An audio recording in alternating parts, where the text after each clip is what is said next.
The call didn't come from my daughter. That's the part I keep coming back to even now. She didn't call me herself. After 34 years of raising her, of driving her to hockey practice at 5 in the morning, of working double shifts at the mill so she could go to university in Halifax without taking on $1 of debt, she let her fiancé make the call. I was in the garage when my phone buzzed. Saturday afternoon, late October, and the light was already going the way it does in Nova Scotia around that time of year, that flat grey that settles in after Thanksgiving and doesn't leave until April. I had the hood up on my old F-150, had grease on my hands and a Tim Hortons cup going cold on the workbench. I almost didn't answer. I didn't recognize the number. Is this Kenneth? Not Mr. Whitfield, not my daughter's father, Kenneth. Like he was calling about an overdue library book. Speaking, I said. It's Braden, Stephanie's fiancé. I knew who he was. I'd met him twice, once at a restaurant in downtown Halifax where he'd spent most of the evening talking about his investment portfolio, and once at Christmas, where he'd corrected me in front of everyone about the proper way to open a bottle of red wine. He was 31. He worked in commercial real estate. He had the kind of handshake that's too firm on purpose. Braden, I said, what can I do for you? There was a pause. A short one, but deliberate. The kind of pause that tells you someone has rehearsed what comes next. We've been going over the rehearsal dinner list, he said, and honestly, Kenneth, we've had to make some tough calls. The venue seats are limited, and Stephanie and I both feel it needs to be people who move in the same circles as our guests. Professional contacts. People with standing, you understand. I stood very still in my garage. The fluorescent light above me hummed.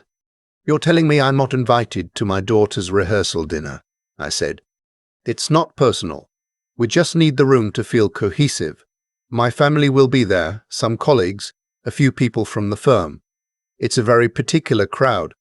You'd probably feel out of place, honestly. We thought we were doing you a favor. He said that last part like he meant it. I looked at my hands, the grease in the creases of my knuckles. My wedding ring still on my left hand, though my wife had been gone for 11 years. I thought about what she would have said about this phone call. She had a way of being very quiet when she was deciding something. I learned it from her. All right, I said. Great. Glad you understand. We'll see you at the ceremony. He hung up before I could respond. I put my phone face down on the workbench next to the Tim Hortons cup. I picked up my wrench. I stared at the engine block for a long time without touching it. Then I went inside, washed my hands, and sat at the kitchen table in the quiet. My daughter, Stephanie, was 30 years old. She'd grown up in this house in this small town 40 minutes outside of Truro. She'd been a serious kid, good at math, better at reading, spent her teenage years with her nose in books and her weekends working the cash register at the hardware store to save money. I was proud of her. I am proud of her. That part hasn't changed.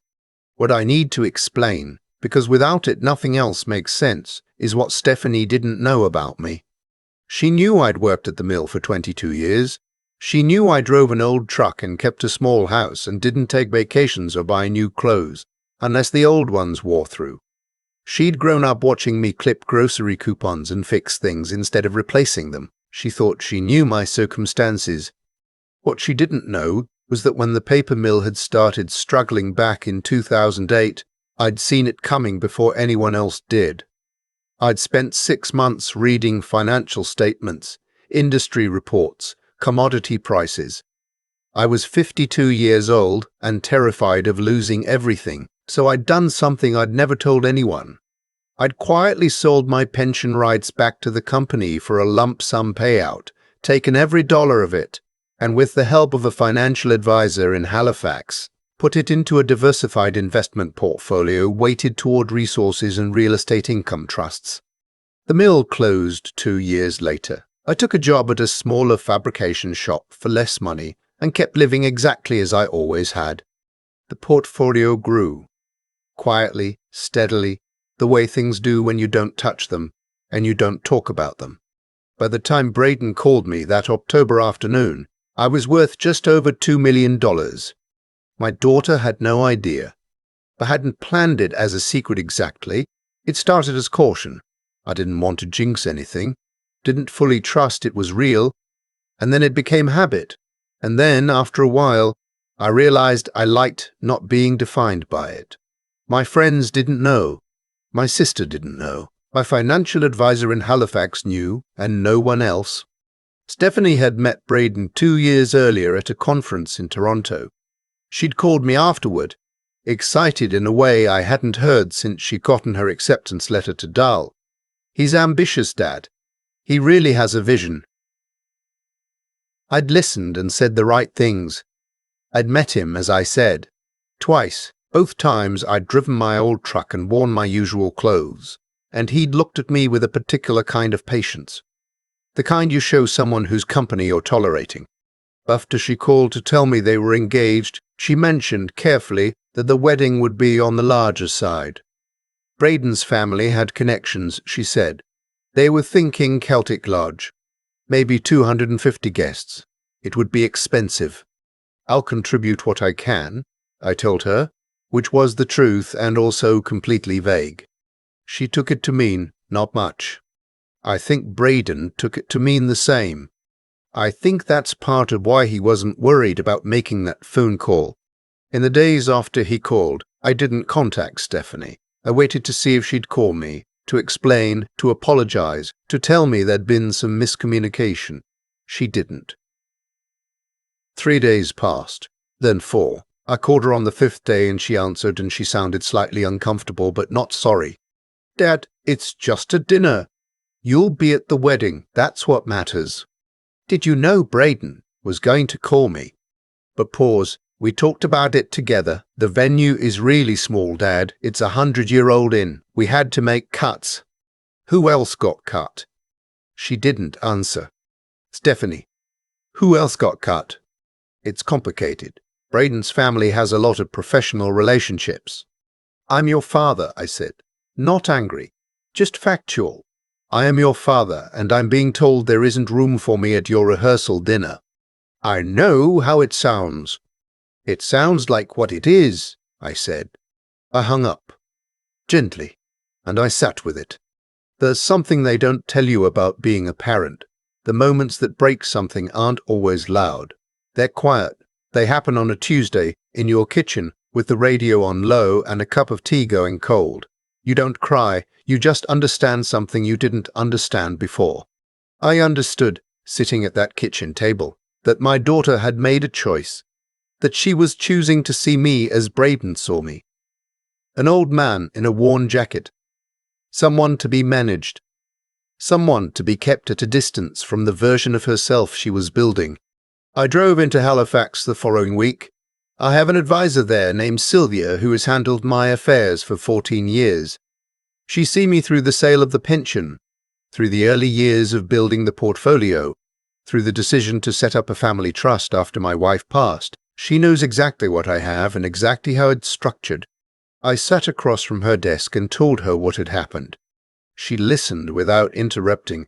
When I finished, she said, "What do you want to do?" "I want to know," I said, "exactly how much of the wedding I'm paying for, without knowing I'm paying for it." She pulled up the files. When Stephanie and Braden had started planning, they'd approached a wedding coordinator at Celtic Lodge. The initial estimate had come in at just over $380,000 venue rental, catering, accommodation packages for out-of-town guests, floral design, photography, a live band, the rehearsal dinner, and all associated fees. It was the kind of number that makes you sit back in your chair. Braden's family had agreed to contribute $40,000. A friend of Stephanie's was doing the photography as a gift. The remaining shortfall, the bulk of it, had been assigned on the planning documents to family contribution, bride's side, with a note that said TBC, to be confirmed. I was the TBC. I looked at that line for a long time. They had planned a $380,000 wedding and designated me as the primary financier without ever asking me. without ever having a real conversation. Without ever having a real conversation. Without ever saying, "Dad, we need your help. Here's the number. Is this something you can do?" They had simply assumed, and somewhere in that assumption was the belief that when the time came, I would produce the money because that's what fathers do, even if they also believed, simultaneously, that I was a retired mill worker in an old truck who had no business being at their rehearsal dinner. I don't know how they reconciled those two things. Maybe they didn't try. "Sylvia," I said, "what is in the family trust currently?" She told me. "Transfer nothing to the wedding account," I said. "Freeze any pending transfers connected to that file." She nodded and made a note. I drove home in the rain, through the Trans-Canada, past the Tim Hortons in Truro, where I stop every time, the one my wife and I used to stop at on road trips. I got a large double-double, and I sat in the parking lot for a while drinking it, watching the cars go by on the highway. I felt something very specific in that parking lot, not triumph, not anger, something quieter, the feeling of having been clear-eyed about a thing that other people expected you to be blind to. The rehearsal dinner was on a Friday in early November. I spent that evening at home. I made myself a proper dinner. Pan-fried salmon, roasted potatoes, a green salad with the mustard vinaigrette my wife used to make, and I ate at the kitchen table with the radio on. It was a cold night. I had the wood stove going. The house smelled like cedar and salmon, and the particular November smell that comes in under the back door. I thought about my daughter at 22 arriving home from her first real job interview in Halifax, so nervous she'd spilled her coffee on the car seat on the way out. I'd cleaned it up and told her to go knock them dead, and she had. She'd gotten the job. I thought about the time she'd had her wisdom teeth out, and I'd driven 4 hours in a snowstorm to be there because she'd asked me to, and afterward she'd cried a little from the painkillers and the relief, and I'd sat in the chair beside her hospital bed until she fell asleep. I thought about her face when she called to tell me she was engaged, the real joy in her voice underneath the careful way she'd started explaining Braden's background and his family's expectations. I missed her. That's the truest thing I can say about that night. I sat in my warm kitchen and I missed my daughter, and I knew that whatever came next was going to cost us both something. The day after the rehearsal dinner, Braden called. Not Stephanie, Braden. "We need to talk about the outstanding balance for the wedding," he said. No greeting, no acknowledgement that the rehearsal dinner had happened and I hadn't been there. "Go ahead," I said. "The venue needs a deposit confirmation by the end of the month. We're looking at a $200,000 initial transfer to hold the date, with the balance due 60 days prior to the ceremony." He paused. "I assume Stephanie's already spoken with you about the family contribution." "She hasn't," I said. "Not specifically." Another one of those deliberate pauses. "I see. Well, the total family contribution from your side, we'd estimated in the range of $280,000. Given the scope of what we're planning, I let the number sit in the air. "Braden," I said, "can I ask you something?" "Sure." "Chart. When we met at Christmas 2 years ago, what did you think of me?" Silence. "Be honest," I said. "This is important." "I thought you were a hard-working man, a tradesman, solid. Did you think I could afford this wedding?" More silence. Longer. "I think there are ways families make things work," he said carefully. "Equity in a home. Savings. I wasn't going to assume one way or another." That was a lie, and we both knew it. "There won't be a transfer," I said. "Not 280,000. Not 280,000. Not 280,000. Not at all." I heard him breathe. "I'd suggest you and Stephanie revisit the scope of the event," I said. "Celtic Lodge is beautiful, but there are other beautiful places. I'd also suggest, with respect, that the next conversation about money, any money, happens with me directly, not through a planning document. Not assumed, asked." "Ah, are you serious?" "I am." "Kenneth, the venue requires confirmation this month." Then you'd better call them, I said. I hung up. Stephanie called 20 minutes later. She was crying, and underneath the crying was something that sounded like genuine shock, not just at the money, but at the idea that I was capable of saying no, that I had the ground to stand on. Dad, we've already done all the planning. The deposits. What deposits? I asked. Has anything been paid? A long pause. No, we were waiting for the confirmation. So nothing had been locked in yet. They had planned everything on the assumption that I would simply comply when asked. Stephanie, I said, I love you. That has not changed, and it will not change. But I need you to hear me clearly. I paused. I thought of my wife's way of being quiet before saying something that mattered. The night before your rehearsal dinner, your fiancé called me and told me I wasn't the right kind of person to be there, that I didn't have the standing. Those were his words. And you, when I called you, told me it was just a dinner. I let that breathe for a moment. I am your father. I am the only father you have. I drove through a blizzard to sit beside you after your wisdom teeth. I have never once asked you to be different than you are. And I was told by the man you're marrying that I was not important enough to sit in the same room as his colleagues. She was very quiet. I'm not pulling my support to hurt you, I said. I'm telling you that I won't be a wallet with no face attached to it. If you want my presence in your life, really, as a person, as your father, I'm here. I have always been here. But if what's wanted is a transaction, I'm not the right man for that. She didn't speak for a while. When she did, her voice was smaller. I didn't know you had that kind of money, she said. I didn't know. I know you didn't. How long? A long time, I said. I've been careful with things. Your mother and I were always careful. She went quiet again at the mention of her mother.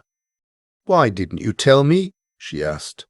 Because it shouldn't have mattered, I said, and I wanted to see if it did. I want to be honest about what happened after, because I don't think any of this is simple or clean, and the stories that make it simple are lying to you. Stephanie and Braden did not break up. The wedding did not disappear. They scaled it back dramatically. A smaller venue outside of Antigonish, 60 guests, a lunch reception, much simpler. I was asked to walk her down the aisle. I said yes. It took months before things between Stephanie and me felt anything like normal. There were hard conversations, some of which I'm still processing. She said things about feeling caught between two worlds, mine and Braden's, that I needed to hear even if they were difficult. I said things about what it cost me to be quiet about my life for so long and what it cost me to be dismissed. Braden has never directly apologized to me for that phone call. He made what I'd call a strategic peace, polite, correct, measured. I accept that for what it is. What I think about now, more than the money or the wedding or any of it, is the day Stephanie called me about 2 months after everything settled. She called on a Sunday morning, which is when we've always talked, and she asked me how the truck was running. I told her it had been having a rough idle and I was going to take it in. She laughed, a real laugh, not a careful one, and said, "You've been saying that for 10 years, Dad." "I've been meaning to do it for 10 years, I said. She laughed again. We talked for an hour about nothing important. About a book she was reading. About a storm that was coming up the coast. About the recipe for her mother's mustard vinaigrette which she'd asked me to write down and send her. That phone call cost nothing and was worth everything. I still drive the old truck. I have no particular intention of replacing it. It runs fine. The idol sorted itself out eventually, and I know every rattle and hum it makes the way you know an old friend. It has carried me through 22 Nova Scotia winters, and I trust it completely. Some things you hold on to not because you can't afford better, but because they already are. I've thought a lot about what made that phone call from Braden possible, not what gave him the nerve. That's the easy part, and the answer is just arrogance. What I've thought about is what made me the kind of man who could sit in his garage afterward, put the phone face down on the workbench and not fall apart.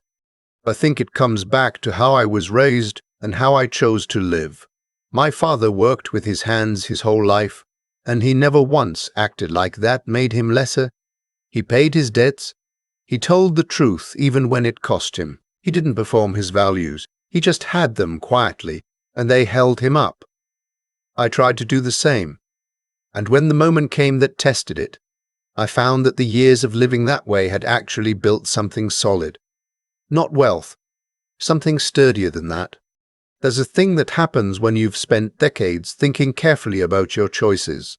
Really thinking, not just reacting, where you start to see situations more clearly than the people in them expect you to. Braden assumed I would either not understand what was happening or not have the standing to respond to it.